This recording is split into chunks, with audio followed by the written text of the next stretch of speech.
êtes bienvenus dans le JDN de ce vendredi 6 mai 2016. Voici les titres.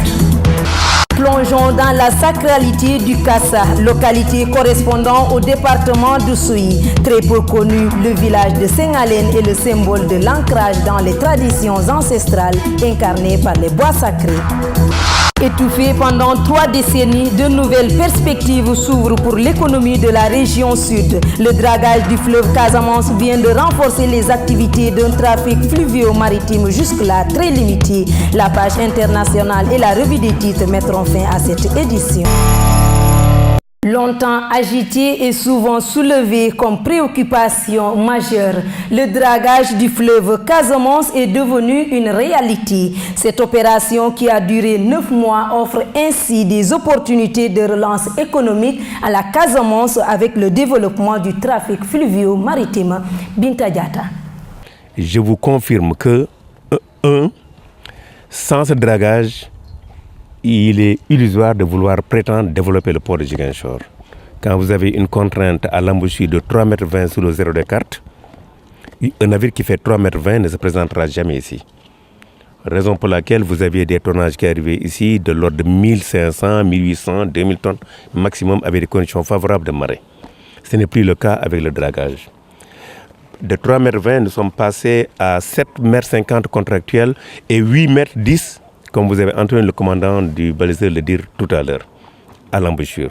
Ce qui veut dire que les navires de 6000 tonnes, voire plus, selon la configuration de ces navires, peuvent désormais venir à Ziguinchor, entraînant des économies d'échelle. Si vous transportez 2000 tonnes et transportez 6000 tonnes de riz, vous verrez rapidement que les coûts ne sont pas les mêmes. Je corrige. Il n'a jamais été question de faire le dragage ni en 18 mois, ni en 24, et le dragage ne s'est pas fait en 3 mois. Donc 3 mois de sondage, avant dragage et après dragage. Nous avons commencé le sondage le 23 juillet ici à Ziguinchor. Lancer le sondage. Puis après, on a transféré le navire chargé du sondage à l'embouchure, où il fallait commencer. Au fur et à mesure que l'une de ces 4 zones était sondée, les travaux commençaient immédiatement. Donc, 3 mois de sondage avant et post-dragage physique, et le dragage physique a commencé le 4 septembre, devait durer 6 mois. Non pas 3 mois, ni 18 mois, ni 24 mois, 6 mois. 6 mois contractuels, avec une seule drague. Mais entre-temps, le gouvernement, l'État du Sénégal a instruit l'ANAM d'accélérer la cadence. À l'instar des autres villages d'Oussouye, Sengalène a aussi son propre roi. Ce dernier est le gardien du bois sacré, mais aussi joue le rôle de modérateur. Le groupe Média du Sud est allé à la découverte de ce village rempli de mystères. Mohamedou Salif Ndiaye. Oussouye, capitale du Kassa, donne encore l'image typique d'un terroir djola fortement ancré dans ses us et coutumes. Ici, la religion traditionnelle garde toute sa vigueur dans un environnement où les surfaces des bois sacrés occupent environ 55 hectares sur les 155 que polarise l'espace communal. Au-delà du roi d'Oussouye, le village de Sengalène a aussi son propre roi qui joue le rôle de catalyseur de la vie sociale dans un environnement fortement marqué par les croyances ancestrales. Sengalène reste un village historique et plein de mystères. C'est aussi dans ce havre de paix que naquit Feu Abedjamokoun Senghor, jadis leader du mouvement des forces démocratiques de la Casamance. La forte canicule qui s'abat en ce moment sur Ziguinchor est en train de changer le comportement des populations du Sud. On assiste en effet à un changement de style avec le port des lunettes de soleil pour faire face à l'agression des rayons ultraviolets. Reportage signé Léa Suzanne Tchaoutine. Le mode de protection le plus répandu contre les rayons ultraviolets est le port des lunettes de soleil. À Ziguinchor, jeunes comme vieux, chacun a sa paire de lunettes au visage. À Ziguinchor, il fait vraiment chaud, raison pour laquelle nous avons préféré amener ici des lunettes de soleil. Il y a par contre différentes façons, avec des qualités variées. Il y en a des photogrées et d'autres qui sont typiquement pour le soleil. Après tout, les habitants de ce milieu aiment bien porter des lunettes. C'est pas pour frimer ou pour dégager un charme que nous portons les lunettes de soleil, car il faut bien se protéger du soleil. Moi par contre, depuis mes 20 ans, je porte des lunettes et je les mets à chaque fois que je sors. Le port des lunettes de soleil est un phénomène très répandu. Il est par contre important d'avoir les informations nécessaires et le prérequis avant de pouvoir acheter sa paire de lunettes, car l'œil étant un organe très sensible à protéger. Ces verres-là, c'est la protection, c'est des photogrées. C'est des photogrées sous le soleil, ça devient foncé, mais à l'intérieur, comme mes verres-là, à l'intérieur, ça devient blanc. Moi, je conseille les clients de ne pas acheter les verres par terre, parce que déjà, avant d'acheter les verres, normalement, il devait avoir un conseil pour votre ophtalmologue.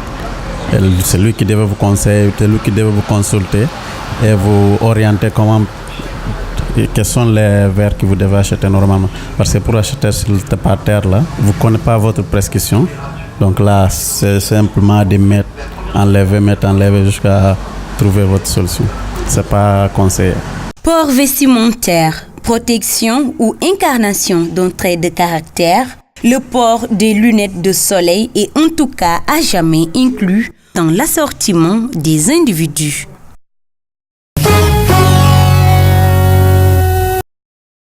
En image, l'actualité internationale. Les condamnations se multiplient après les raids aériens qui ont frappé hier un camp de déplacés dans le nord de la Syrie, près de la frontière turque. Le bilan fait état d'une trentaine de morts et de dizaines de blessés. On ignore à ce stade qui est à l'origine de ces frappes. Des partisans des rebelles accusent les avions du régime de Bachar al-Assad. Nous sommes des déplacés, dit cet homme. Ils ont brûlé des gens ici, ils ont incendié des tentes.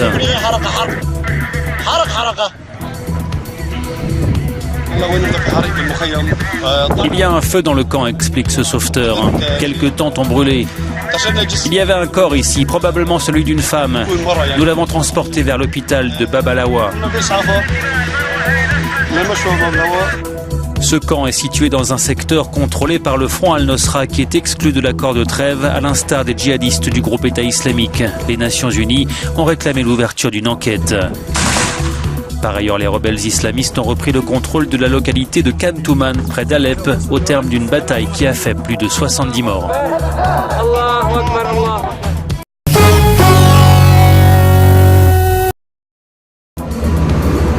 Un petit miracle s'est produit jeudi à Nairobi, au Kenya. 4 personnes ont été sorties vivantes des décombres d'un immeuble qui s'est effondré il y a 6 jours. La catastrophe a fait au moins 39 morts et il reste encore des dizaines de disparus. Mardi, un bébé de 7 mois a été retrouvé indemne après avoir passé près de 80 heures sous les décombres. Nous avons secouru des lapins dans cet immeuble et j'ai dit aux gens que c'était un signe de vie dans cet immeuble.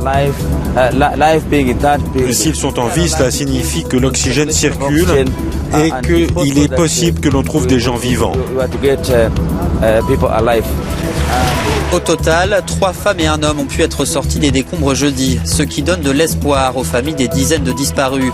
Plus tôt dans la semaine, les secours avaient affirmé qu'il y avait peu de chances de retrouver des survivants. Écoutez l'époux de l'une des femmes secourues ce jeudi.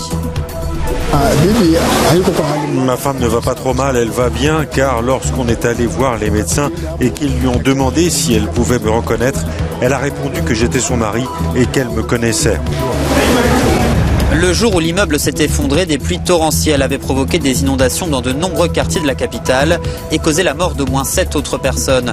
Le bâtiment effondré avait été frappé d'un arrêté de démolition, une décision ni respectée par les propriétaires, ni appliquée par les autorités.